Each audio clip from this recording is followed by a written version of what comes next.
author Shival Gupta with us, who's written the book, The Violins That Play at Kiff House. So we'll be having a brief introduction about this book, about the author, to understand more about the perspective of writing a horror gothic book, right? So firstly, before we actually get into details of the book, what actually got you into this world of literature? How was your, childhood experience like with respect to literature? So this is very nice question, right? So my first contact with reading was very early, right? It was, I think it started with the Britons and the old stories of that sort, right? But I think like the first story that actually inspired me to write actually something of my own was Harry Potter. Right? Correct. Right. I read. I think when I read the third book, I thought like this is something that I can also dabble in. This is like a very interesting experiment to do, and and I published something long time back also when I was in 8th grade. I published a book, and that was launched by Dr. Kalam at that time. So that was in 2007, many lifetimes ago. So what was that book about? So that was, it took me a long time to write that book, maybe like the entire school year. Mm-hmm. But it was fiction only, but it was very badly written. Right, and I don't think it's even apart from a few copies that live in my hometown, I don't think many of the copies survive of that book. But it was an interesting experiment, to have that confidence in that young age to start a project and finish it. Correct. So once that confidence came, then I wrote another one when I was in 10th grade, and then I entered the so-called quote unquote real life. Correct. And now it took me 12 years to come back to writing again. So, as much as I have interacted with you, I know you as a person who loves horror and thriller. So, what's that thing that makes this genre as a whole different from others for you?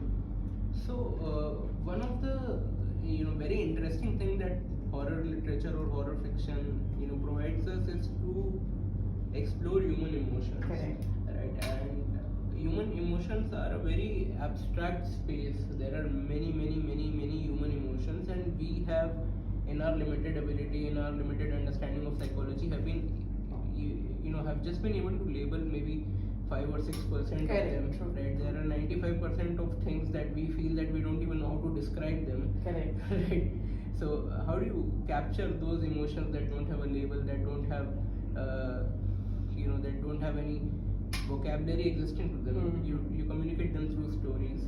Right? And I believe horror literature provides a very good kind of a creative license to look into those particular emotions from a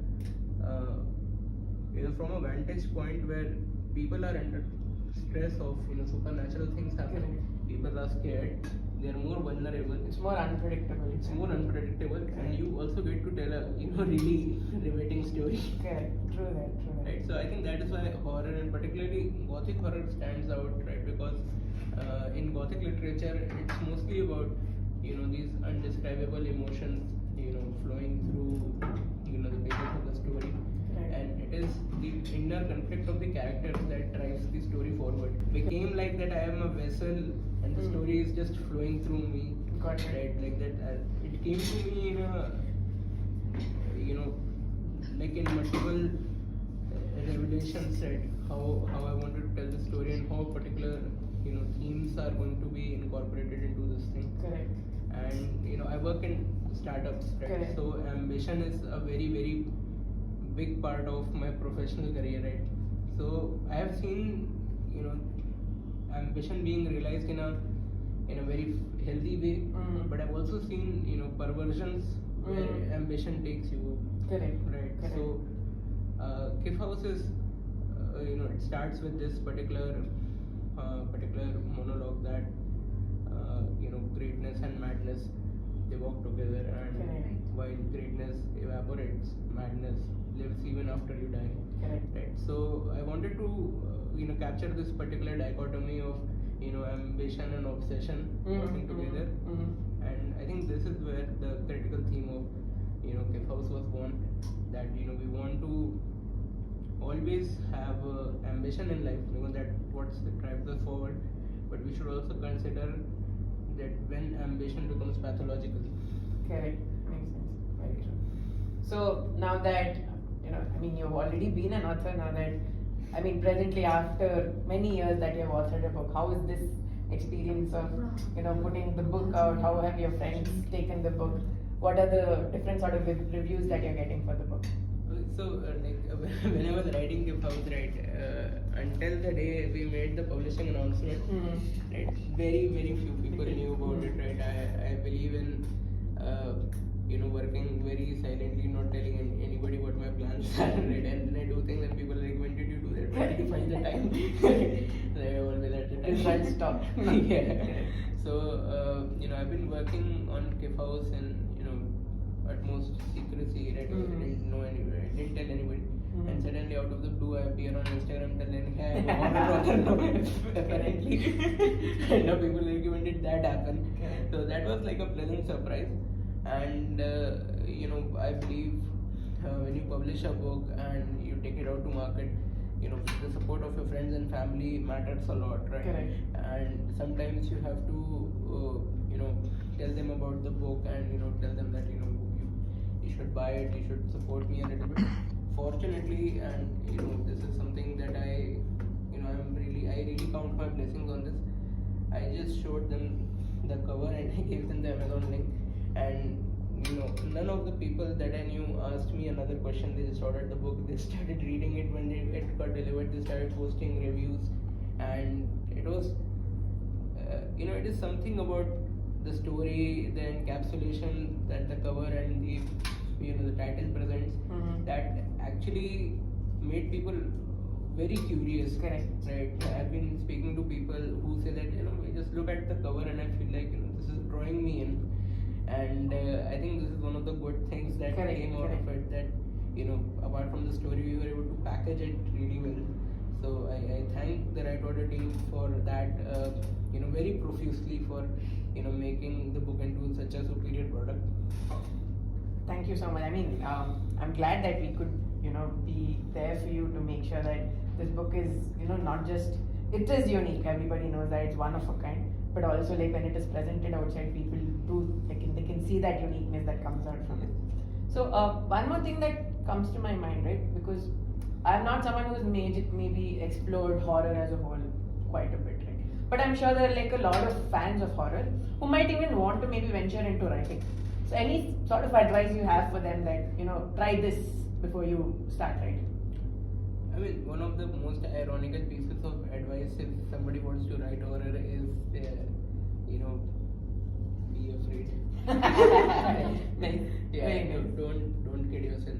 Right? Go into places in your mind, in your story, in your characters where you feel afraid, where the things that you write leave an emotional footprint on you. Correct. If you think about something that you've written for some time, only then you can expect somebody else to think about what you've written. Correct. And good horror is not jump scares, right?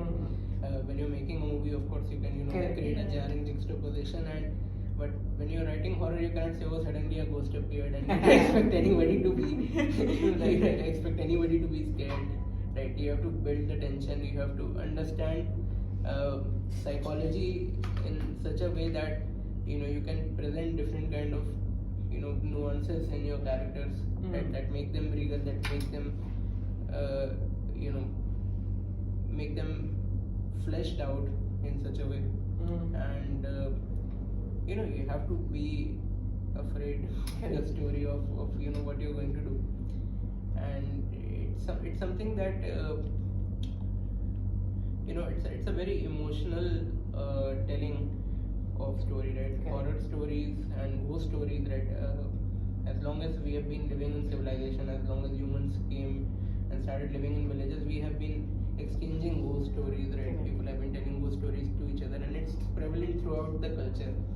And one of the key aspects of ghost stories is the intrigue, right? Okay. And with how much words you explain a certain thing, that or you tell a certain event that leaves an imprint on your reader, and maybe you'll have to write the same scene multiple times. Correct. Right. But you have to aim for that, vulnerability in yourself to actually execute good horror. Correct. And any other advice other than what you said for readers who haven't explored horror? Horror stories are not for the faint of heart. Right. If you don't like to test out the elasticity of your own heart, I wouldn't recommend that you try out horror, because you can get scared, you can get scarred, you can get traumatized. Correct. Right. But it's like an adventure sport. Right. But once you enter it, other forms of literature might not stimulate you as much as you want, right? Correct. The kind of engagement that you have with the story in a horror story, like people have been telling me that there's a certain point after chapter 8 where the book becomes unputdownable, they cannot leave it. Correct. Yeah, somebody read the book and and they had a little kid, and she said that she left that kid to her grandmother. She finished the book and then picked it. Very nice. So this is a fun part of enjoying horror, that it becomes really engrossing, and all stories, like whatever genre they belong, they are dramatic narration of events. Right. So apart from the supernatural elements or the psychological elements, the story has to hold good dramatic effect as well. It has to be a good story, even if you remove out all the bells and whistles from it. Right? Okay.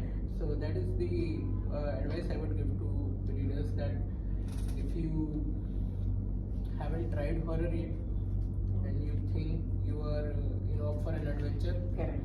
you should. Otherwise, Do you have any favorite characters? Someone you admire in this? I will tell you the characters that I admire, but I will not tell you why. Okay, you want to keep the because surprise element intact. I mean, I get that, totally get that. Yes, but I think Mahira, the protagonist of this story, is she's a remarkable lady, right? She is one of the strongest characters that I've ever read, and she is the character that I admire the most. That's great. That's very nice. So, are there any other books in the pipeline now? Are there more horror stories coming in? Yes. Yes, there are. Yes. And what about any other sort of genre? I think I am. It'll be surprising to see Shival sir with a romantic book in few years down the line. Why not? Are you open for that adventure, or is that horror for you? I don't enjoy writing. That's true. Writing, stories that are just one-dimensional. So even if I write a romance novel, right, that would be really messed up on multiple levels. What about combining them? That'll be fun, right? Horror with romance. Yes, I think that is people have done this experiment in the past, and it's a very common theme. Correct. Right? So Kiff House also has a very central love story to it, right? But just like like I mentioned a few times, a few minutes back, that we as human beings do not understand the complete sample space of our emotions, right? True. Even love is just a small labeling that media and popular culture has constrained with us, but there is like multiple streams and valleys and rivers of even love that people haven't explored. Correct. True. Love is a very complicated thing, and I think that if I write a love story, right, there will be more to that. Absolutely, I'm pretty sure about that. So, just one final question. So, how was your experience with the Right Order? It has been fantastic. I have absolutely enjoyed the process. I have absolutely enjoyed the professionalism, and everybody who's seen the book has been blown away by the cover design and the interior formatting of the book, how it's packaged, how it's delivered, right? Every aspect of it, and how hard the team is working on making the book a success even after the launch. So I think I made a very good decision, choosing the right order. Very glad. I'm personally very glad that I had an opportunity to work with you on this book. And I'm pretty sure this is just the starting. This book has a long way to go. Not just this book, you as an author have a long way to go. And I'm only going to wish the best for you. May you get all the success that you're looking for in the world of literature. Thank you. Thank you so much. Grab your copies on Amazon. Thank you.